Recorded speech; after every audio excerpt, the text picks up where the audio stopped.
Take a look at this land.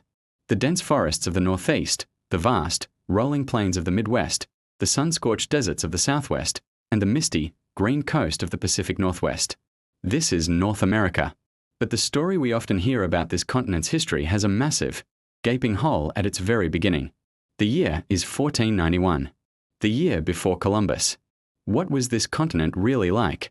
Forget the myth of an empty, untouched wilderness. Before 1492, this was a world of many worlds. A bustling continent home to millions of people, organized into hundreds of distinct nations, with cultures as diverse as any found in Europe or Asia. This wasn't a land waiting to be discovered. It was already home. Imagine standing at the foot of a man-made mountain of earth, larger at its base than the Great Pyramid of Giza. You're in Cahokia, near modern-day St. Louis, a city that at its peak was larger than London at the time. Its leaders governed a complex society from atop these monumental mounds. Or travel southwest, to the sheer cliff faces where the ancestral pueblones carved entire cities out of stone, multi-story apartment complexes that housed thousands, perfectly aligned with the movements of the sun and stars. And to the south, the Aztec capital of Tenochtitlan shimmered on a lake, an architectural marvel and one of the largest cities on Earth. This was a continent connected.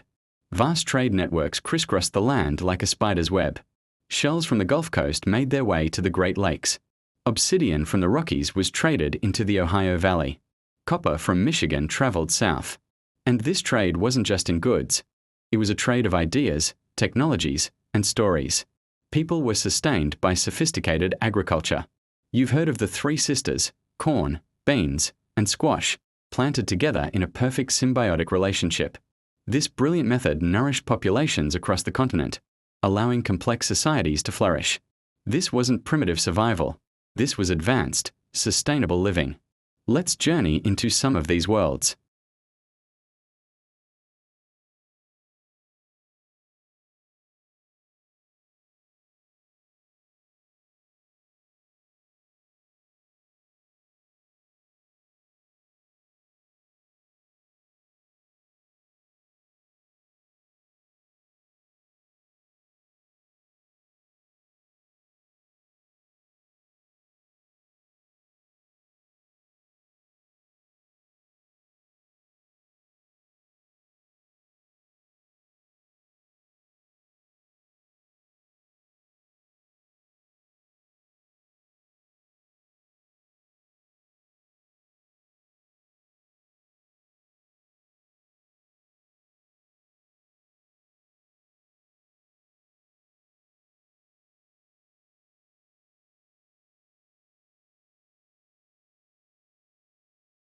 Travel southwest again, to the arid lands of the Pueblo peoples, descendants of the cliff dwellers.